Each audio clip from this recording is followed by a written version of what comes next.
আজ আমি আপনাদেরকে ঝটপট তৈরি হওয়া টমেটো রাইস বানিয়ে দেখাবো। এইটা বানানো এতটাই ইজি যে ব্যাচেলার বিগিনার যে কেউ বানাতে পারেন। আর এতে একদম সিম্পল এবং কম ইনগ্রিডিয়েন্টস ইউজ করা সত্ত্বেও খেতে হয় দারুণ টেস্টি। তো চলুন বেশি দেরি না করে শুরু করছি আমার আজকের এই সহজ রেসিপি। হ্যালো ফ্রেন্ডস, এই বিনো কুক উইথ বিনোতে আপনাদের সবাইকে স্বাগত। এই রেসিপিটা বানানোর জন্য সবার প্রথমে আমি একটা বোলের মধ্যেই নিয়েছি 300 গ্রাম বাসমতি চাল। আপনারা এখানে বাসমতি চালের বদলেও মিনিকেট চালও নিতে পারেন। এবার 3 থেকে 4 বার জল পাল্টে পাল্টে বাসমতি চালটাকে ভালো করে ধুয়ে নেব। চালটা ভালো করে ধুয়ে নেওয়া হয়ে গেলে চালের মধ্যেই পরিষ্কার জল দিয়ে আধ ঘন্টার জন্য এই বাসমতি চালটাকে ভিজিয়ে রেখে দেব। এবার আমি এইদিকে একটা কড়াইয়ের মধ্যেই দিয়ে দিচ্ছি 4 চামচ সাদা তেল। তেল গরম হয়ে গেলে দিয়ে দিতে হবে 3টে শুকনো লঙ্কা, একটা তেজপাতা, হাফ দারচিনি, 2টো এলাচ, 4টে লবঙ্গ, 1/4 টেবিল স্পুন হিং। এই সব কিছুর ফ্লেভার তেলের মধ্যে চলে গেলে দিয়ে দিতে হবে হাফ চামচ সরষে, হাফ চামচ জিরে, দিচ্ছি 1 চামচ বিউলির ডাল, 1 চামচ ছোলার ডাল। এবার আমি এগুলোকে 1 মিনিট রোস্ট করে নিচ্ছি যাতে ডালের মধ্যে একটা সুন্দর গোল্ডেন কালার চলে আসে। আমাদের ডালের মধ্যে একটা সুন্দর গোল্ডেন কালার চলে এসেছে। এবার আমি এর মধ্যে অ্যাড করে দিচ্ছি 2 চামচ গ্রেট করে নেওয়া আদা রসুন, দিচ্ছি কারি পাতা, 3টে কাঁচা লঙ্কা কুচি, 15টা কাজু।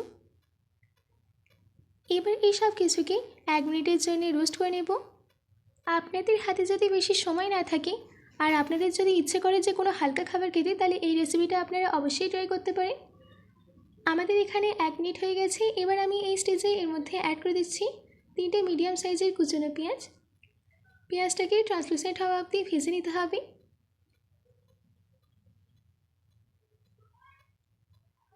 আমাদের এখানে পেঁয়াজটা একদম ট্রান্সলুসেন্ট হয়ে গেছে। এবার আমি এর মধ্যে অ্যাড করে দিচ্ছি 5টা কুচনো টমেটো। টমেটো দেওয়ার পর এর মধ্যে কিছু বেসিক মশলা দিয়ে দেবো। দিচ্ছি স্বাদ মতো নুন, 1/4 টেবিল স্পুন হলুদ গুঁড়ো, 1 চামচ লঙ্কা গুঁড়ো, 1 চামচ ধনে গুঁড়ো।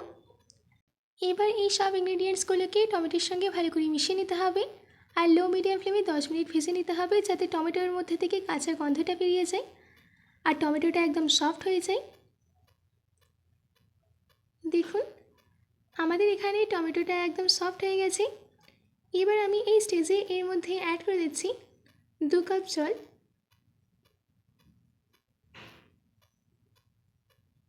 জলটা দেওয়ার পর একটু মিশিয়ে নিয়ে এর মধ্যে বয়েল আসা অবধি ওয়েট করতে হবে। আমাদের এখানে বয়েল চলে এসেছে। এবার আমি এর মধ্যে অ্যাড করে দিচ্ছি ভিজিয়ে রাখা বাসমতি চাল, দিচ্ছি কিছু কুচানো ধনেপাতা। এবার চালটাকে ভালো করে মিশিয়ে নিচ্ছি। ভালো করে মিশিয়ে নেওয়া হয়ে গেছে। এবার ঢাকা দিয়ে 5 মিনিট লো ফ্লেমে রান্না করে নেব। 5 মিনিট বাদ ফিরে আসছি। আমাদের এখানে 5 মিনিট হয়ে গেছে। আমি আপনাদেরকে ঢাকনাটাকে খুলে দেখাচ্ছি। দেখুন কত সুন্দর ঝরঝরে হয়েছে। এবার আমি এটাকে প্লেটিং করে নেব। আশা করছি আমার আজকের এই টমেটো রাইসের রেসিপিটা আপনাদের ভালো লেগেছে। বাড়িতে এটি অবশ্যই ট্রাই করবেন ও কমেন্ট বক্সে কমেন্ট করে জানাতে একদম ভুলবেন না। তো আজকের মতো এইটুকু। আবার দেখা হচ্ছে অন্য কোনো রেসিপি নিয়ে। ভালো থাকবেন, সুস্থ থাকবেন।